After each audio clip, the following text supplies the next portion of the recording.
Everyone, आज के lecture में बात करेंगे about the new drug development and to be more precise about the phases of clinical trials. Also, at the end of the lecture, I will discuss with you all about the CTRI, that is what is Clinical Trial Registry of India. Okay, and if someone is doing any clinical trial on a new drug, तो आपको कहाँ से permission लेनी होती है, ठीक है, ये सब हम डिस्कस करेंगे at the end. So clinical trial भी डिस्कस करने से पहले I want you to know what is new drug development. क्यों? क्योंकि clinical trial new drug development का ही पार्ट है, ठीक है. तो ड्रग डेवलपमेंट जो डिस्कवरी है, जो ड्रग की डिस्कवरी है, वो कहाँ से शुरू होती है, ठीक है, ड्रग का डेवलपमेंट कहाँ से शुरू होता है. तो हम बिल्कुल बेस से स्टार्ट करके आगे डिस्कस करते हैं. So new drug development 3 stages में डिवाइड होता है. कौन कौन सी? Drug discovery phase, preclinical phase and clinical trials. Okay, जिसको हम अभी आगे पढ़ेंगे. देखो, सबसे पहले क्या होता है, जो भी नई ड्रग डिस्कवर होती है, सबसे पहले they are discovered through what, या तो रैंडम स्क्रीनिंग, या कंपाउंड और टारगेट ओरिएंटेड अप्रोच, या फिर रैशनल ड्रग डिजाइनिंग, ठीक है.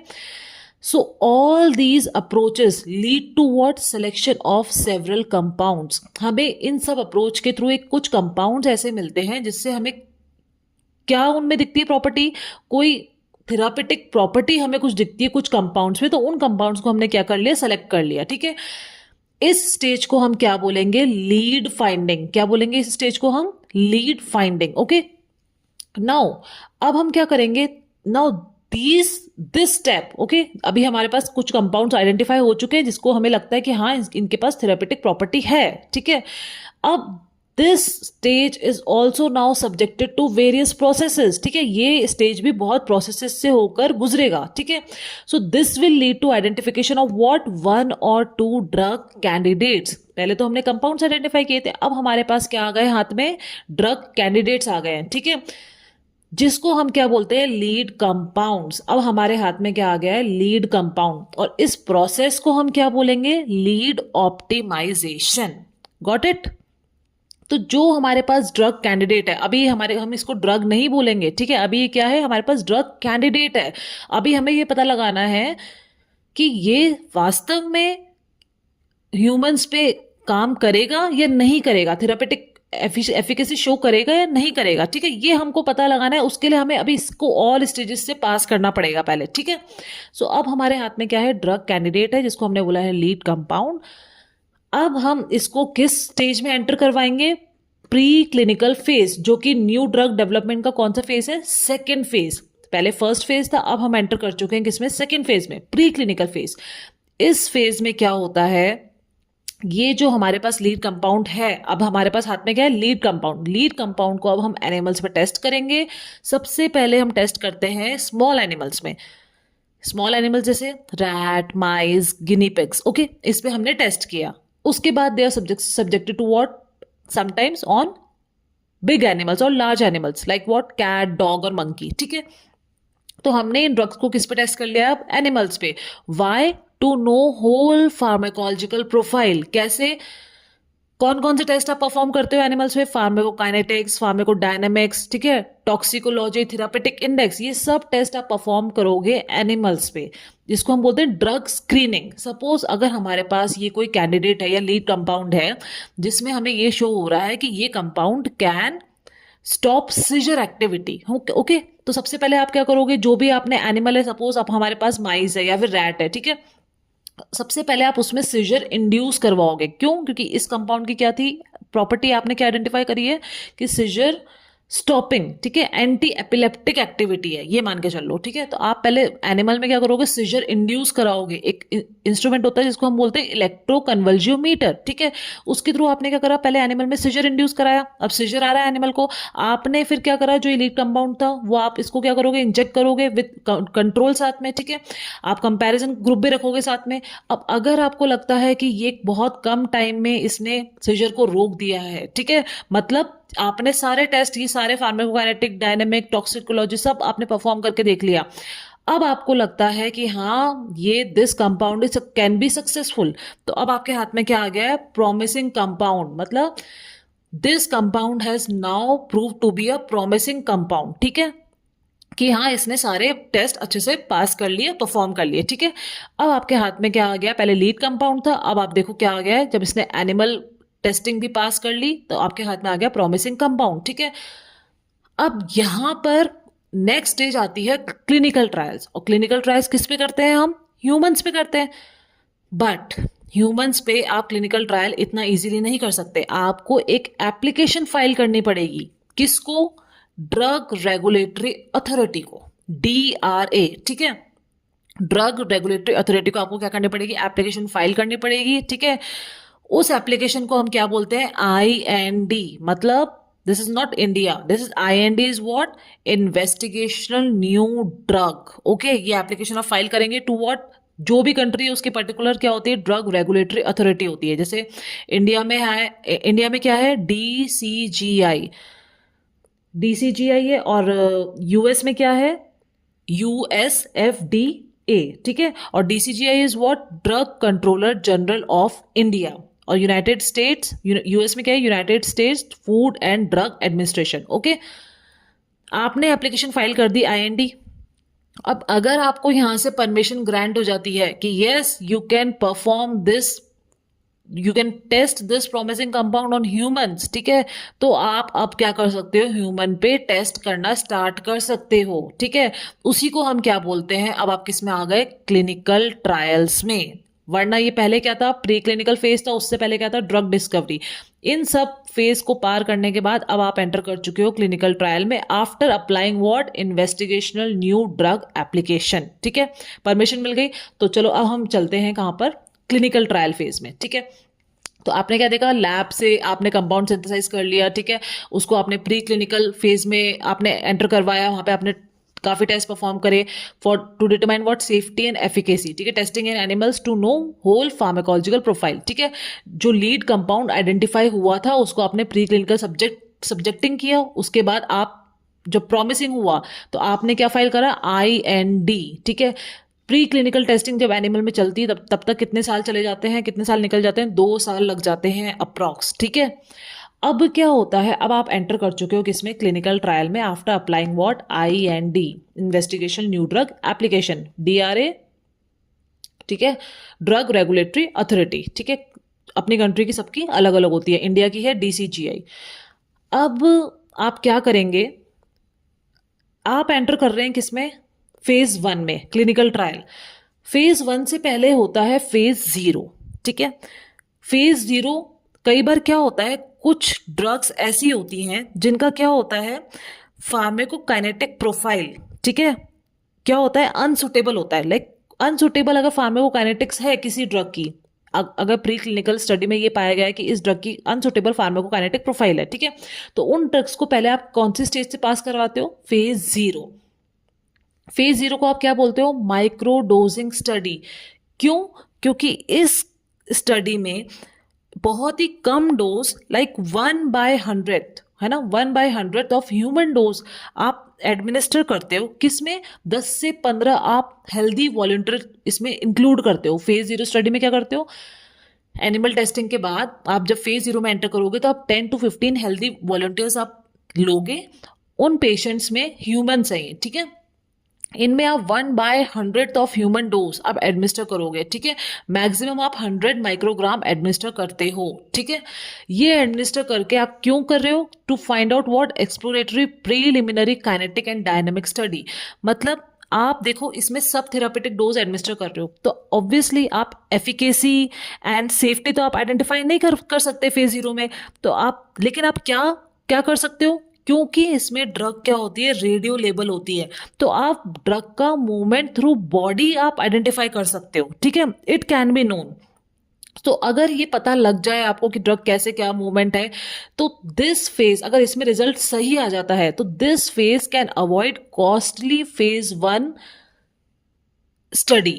क्यों, क्योंकि अगर इस स्टडी में आपको रिजल्ट सही मिल जाता है तो हो सकता है हम डायरेक्ट फेज 2 पे जंप कर जाएं, ठीक है। तो क्योंकि फेज 1 क्या है, कॉस्टली होती है, ठीक है। तो जो भी ड्रग्स अनसुटेबल फार्माकोकाइनेटिक्स है उसको हम फेज 0 स्टडी हम पहले अप्लाई कर सकते हैं, ठीक है। तो IND के बाद ही करना है ये सब, ठीक है। तो यूजुअली हम किस में एंटर करते हैं, सबसे पहले फेज 1 में। अब देखो फेज 1 स्टडी में क्या होता है, हम किसको लेंगे? 20 to 80 हेल्दी पार्टिसिपेंट्स को हम लेते हैं, ठीक है। इंक्लूड किसको करेंगे? सब्जेक्ट्स को, 20 to 80 हेल्दी पार्टिसिपेंट्स, ठीक है। Why? To know maximum tolerable dose, okay. Maximum tolerable dose identify करने के लिए और सेफ्टी एंड टॉलरेबिलिटी आइडेंटिफाई करने के लिए। So basically it is a first in what? First in healthy, first in human, okay. First in human या फिर healthy human बोल सकते हैं आप। तो इट इज अ फेज 1 क्या है? फर्स्ट इन ह्यूमन स्टडी है ये, ठीक है। फेज 1 इसको आप और क्या बोल सकते हैं? Human pharmacology and safety. मतलब यहां पर आप क्या कर रहे हैं? आपने हेल्दी इंडिविजुअल्स लिए हैं, यहां पर आप ड्रग टेस्ट कर रहे हैं। आप यहाँ पर एफिकेसी फाइंड आउट नहीं कर सकते हैं, क्यों? क्योंकि आपने यहाँ पे पेशेंट्स तो लिए ही नहीं है, ठीक है। तो आप यहाँ पे क्या नहीं फाइंड आउट कर सकते एफिकेसी, बट आप मैक्सिमम टॉलरेबल डोज आप फाइंड आउट कर सकते हैं। एक और रीजन है, देखो इसके दो रीजन है। एक तो क्या रीजन है इसका कि आप क्यों हेल्दी इंडिविजुअल्स ले रहे हैं? क्यों? क्योंकि अगर कोई एडवर्स इफेक्ट आता है तो हम ये मान के चलते हैं कि हेल्दी इंडिविजुअल्स क्या करेंगे? एडवर्स इफेक्ट्स को इजीली झेल सकते हैं as compare to what? Diseased individuals, ठीक है।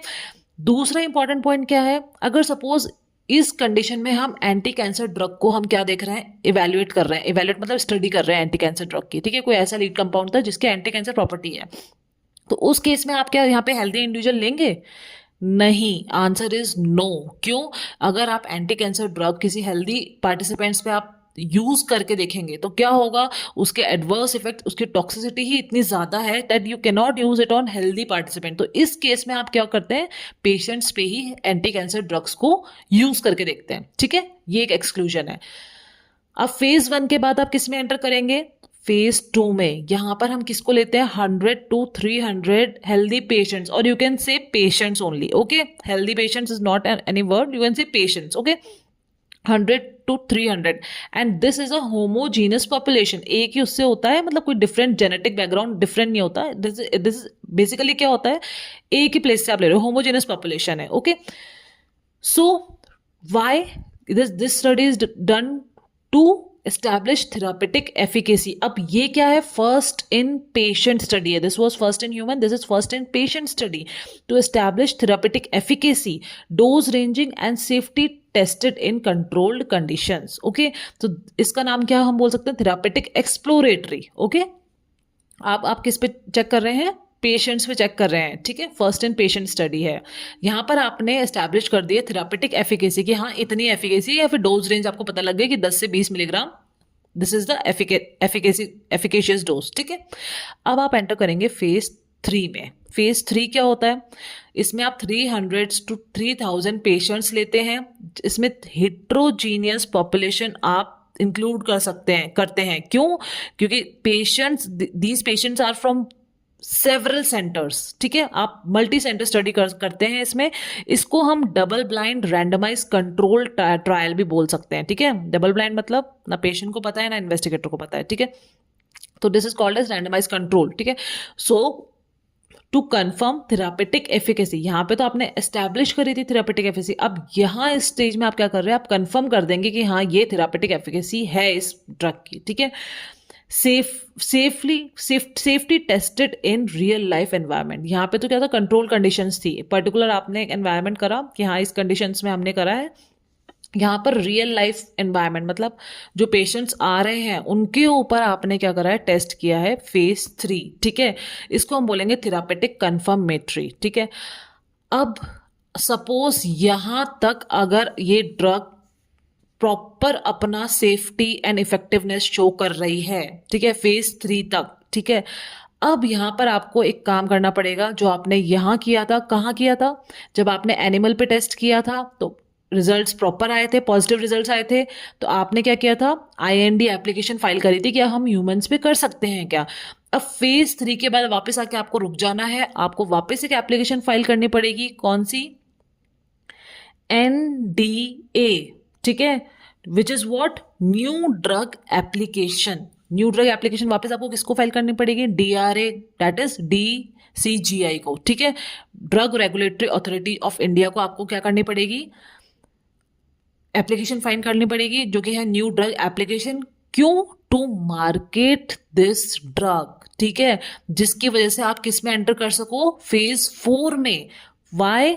टू नो कॉमन और लॉन्ग टर्म एडवर्स इफेक्ट, और इस स्टेज पे आप कितने 1000 to 3000 पेशेंट्स आप इंक्लूड कर सकते हैं। दूसरा, आप स्पेशल ग्रुप्स लाइक चिल्ड्रन और प्रेग्नेंट वुमेन भी आप उन पे भी आप जो ड्रग है उसको टेस्ट करके देख सकते हैं, ठीक है, उन पे भी, उनको भी आप अपने जो आपका सैंपल है पेशेंट्स का उसमें आप इंक्लूड कर सकते हैं।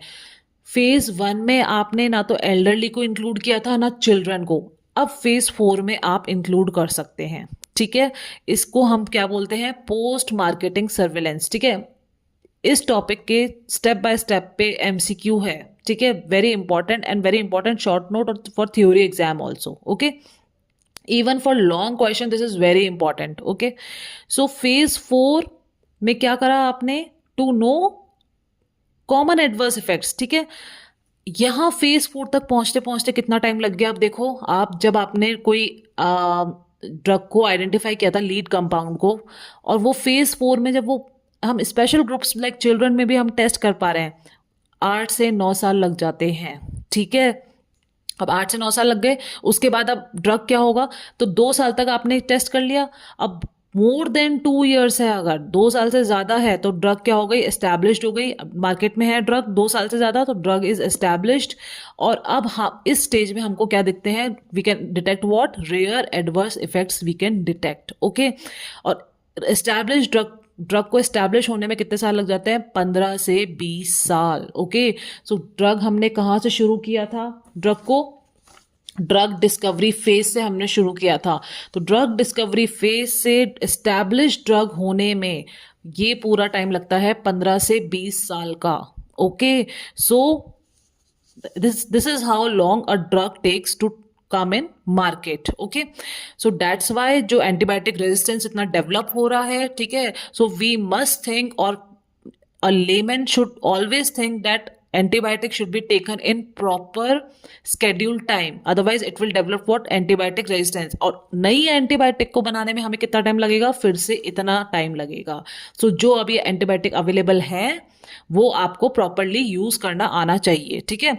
दूसरा, अगर आप कोई क्लिनिकल ट्रायल कर रहे हैं, ठीक है, तो आपको परमिशन कहाँ से लेनी पड़ेगी, आपको एक तो कोई भी न्यू ड्रग पे आप क्लिनिकल ट्रायल कर रहे हैं, इंस्टीट्यूशनल एथिक्स कमेटी से आपको परमिशन लेनी होती है, और DCGI से, drug controller general of India से भी आपको क्या करना पड़ता है, एथिक्स परमिशन जो होती है वो आपको लेनी पड़ती है कि आप इस ड्रग पे क्लिनिकल ट्रायल आप कर सकते हैं क्या, ठीक है।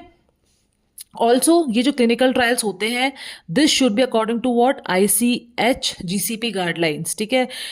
ICH is what, international conference for harmonisation, this is pre PG MCQ की इंटरनेशनल कॉन्फ्रेंस ऑफ हार्मोनाइजेशन, और for, it is for harmonisation, और good clinical practice guidelines given by what, ICH, okay. So क्यों इन guidelines के ऊपर क्यों होना चाहिए, because data generated is credible and interest of patients और volunteers can be safe guarded. जो भी डेटा जनरेट होगा तो it should be in interest of patients, ठीक है, और जो भी वॉलंटियर्स आपने सैंपल साइज में लिया है आपका, तो that can be safe guarded. So proper guidelines के अकॉर्डिंग आपको क्लिनिकल ट्रायल्स करना चाहिए। दूसरा, जब भी आप क्लिनिकल ट्रायल्स कर रहे हैं, कोई भी आप क्लिनिकल ट्रायल स्टार्ट कर रहे हैं, पेशेंट रिक्रूट कर रहे हैं, रिक्रूट करने से पहले आपको clinical trial registry of India, that is CTRI में रजिस्टर करना ज़रूरी है अपना ट्रायल। उसके बाद ही आप अपना पेशेंट को एनरोल कर सकते हैं और आप अपनी स्टडी स्टार्ट कर सकते हैं, okay. So this is all about clinical trials. You can write this way